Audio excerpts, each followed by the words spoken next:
last but not least, comes the visual system, and that's, sight, the sense of sight. And that system is usually being developed from 30 weeks and beyond.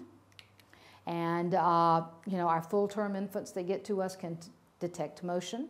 They usually can focus on an object about, 8 feet away, but they are sensitive to brightness, okay, just like our infants are. So, you have to take into account that our premature infants are much different from our full-termers, because our premature infants, remember, the visual system is the system that takes the longest to develop. In utero, the eyes are closed until the 8th month.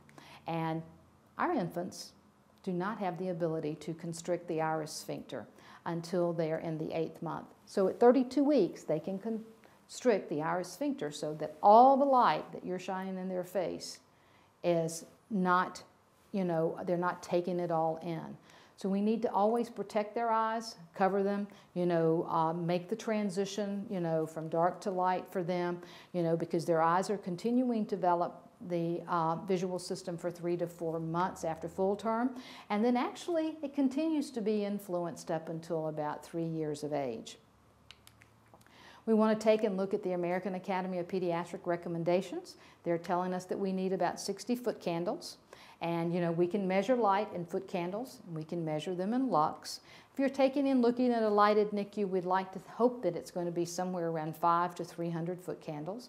And we're hoping that when it's darkened, it's going to be somewhere around, maybe 5 actually to 30. It can be lower than that, 3, to 30. But we really want to have a significant difference between our lighted NICU and our darkened NICU. And we, are, looking, you have to take and look at overhead lights, you have to look at your task lights, you have to look at your emergency lights, you have to look at all of those windows, okay, and how we're covering our windows, and do we have shades on them, do we have the built-in blinds between the 2 panes, do we have curtains, where's our light coming from, how can we control it, how can we maintain the light levels that we need.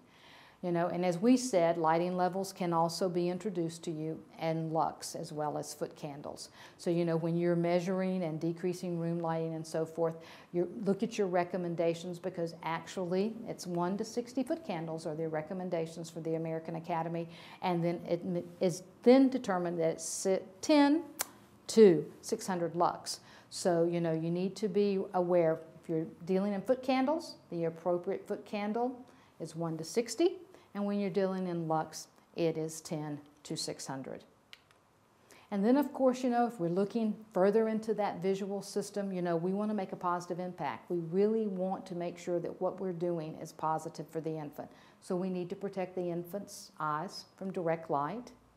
We actually need to provide individualized lighting, and I know that's tough. Some of us are in big barns, big bays, and we've got all these fluorescent lights that are running down, and we don't have any individual lights. We don't have can lighting at the bedside. But I'll tell you what, you can work, you can get some things done. You just have to work a little bit more diligently and be a little bit more persuasive in order to get your biomedical or your facilities management team on your side.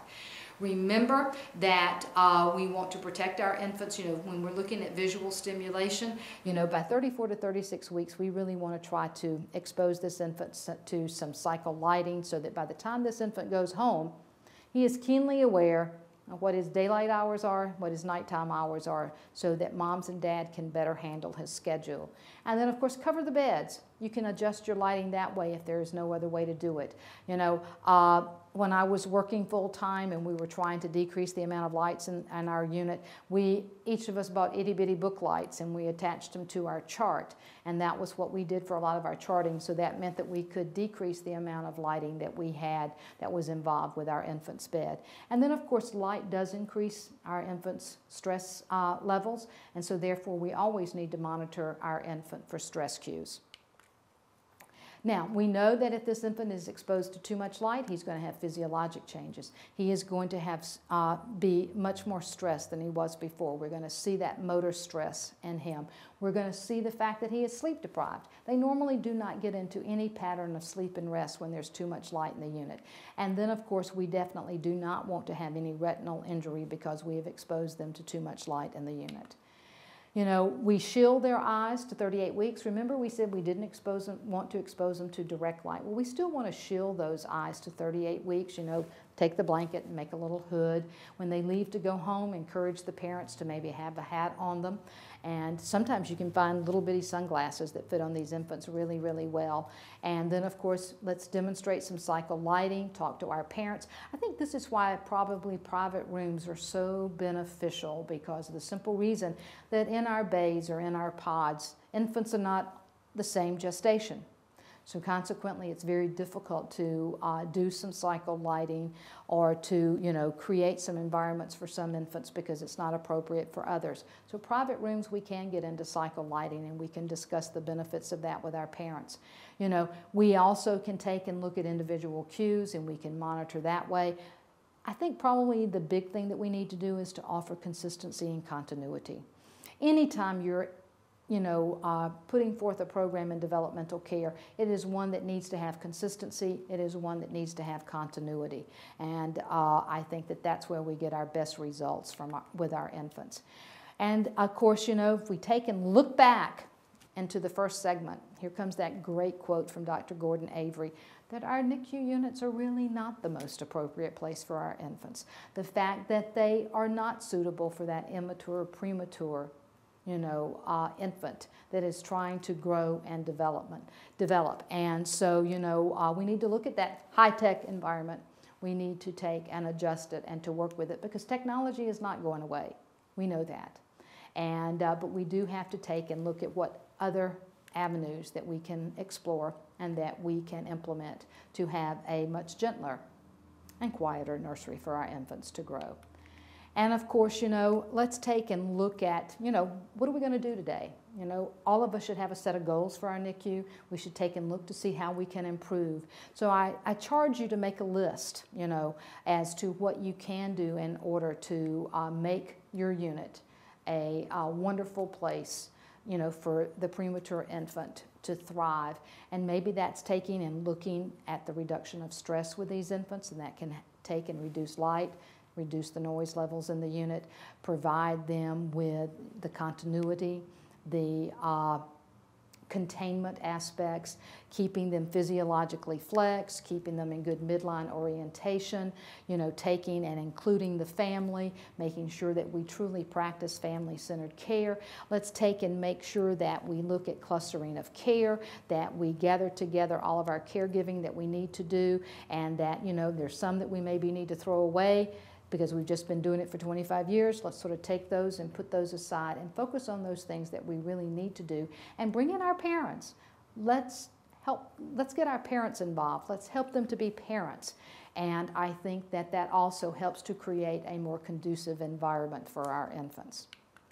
And so, you know, let's find that toolbox.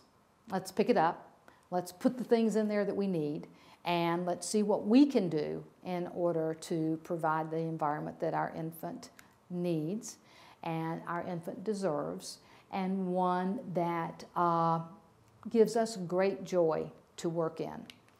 And I think that if you take and look at this as being a significant collaborative event, it's one where communication takes place, it's one where we work together as a team in the unit, that we can make it happen.